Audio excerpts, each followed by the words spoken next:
मंडळी आज वोटिंग करून आले. तुम्ही पाहू शकता. मी मगाशी पण एक ब्लॉग टाकलेला. हे पहा, वोटिंग करून आलं आणि थोडंसं दिवाळीचं सामान राहिलेलं, चकल्याचं पीठ, मैद्याचं पीठ. तर त्यामध्ये मी थोडंसं ज्वारीचं पीठ आणलं, तांदळाचं पीठ आणलं आणि मैदा पाहू शकता तुम्ही. आणि तिथे आहे बेसन, लाल मिरची पावडर.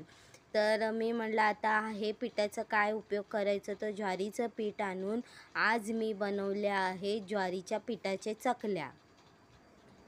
तर चला पाहूया ज्वारीच्या पिठाच्या चकल्या कशा झाल्या आहेत. तर पहा मंडळी, सगळ्या माझ्या झाल्या आहेत आणि खरंच खूप सुंदर झाल्या आहेत, कुरकुरीत झाल्या आहेत. एक मिनटं, नाही तर माझ्या चकल्या करपायच्या. एक मिनटं.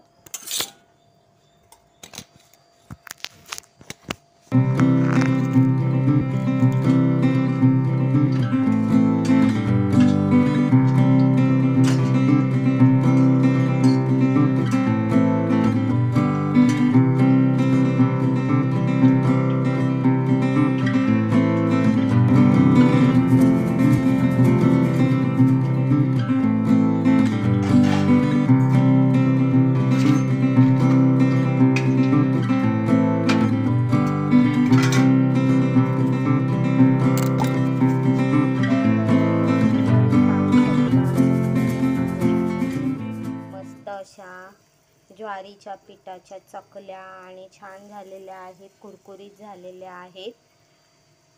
तर म्हटलं चला एक ब्लॉग बनवूया छोटासा. उरलेलं जे सामान दिवाळीचं राहतं त्याचा असा काहीतरी चांगला उपयोग.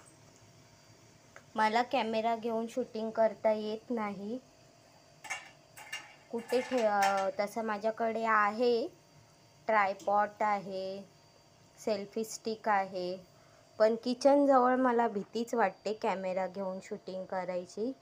तर पहा, मस्तपैकी ज्वारीच्या पिठाच्या चकल्या. दिवाळी झाली आहे तरी पण उरलेल्या गोष्टींचं, उरलेलं तांदळाचं पीठ होतं, उरलेलं मैद्याचं पीठ होतं.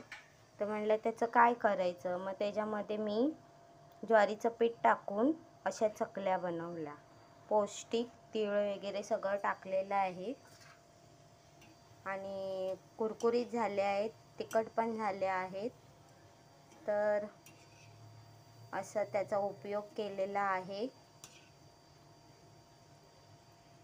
आणि पटकन हे होतात, त्या पटकन शिजतात ज्वारीचं पीठ टाकल्यामुळे.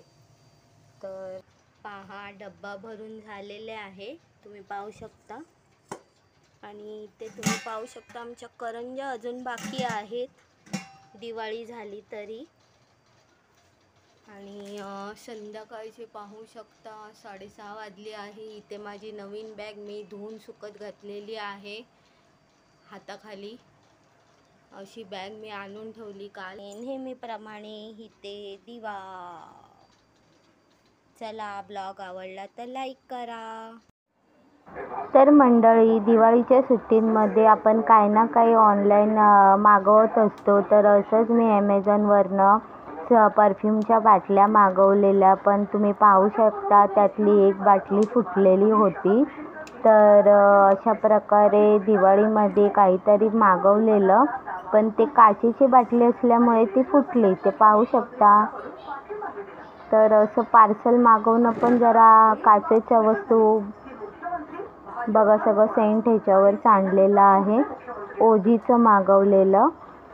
तर मंडळी, इथे पाहू शकता चिरंजीव आमचा फिरत आहे.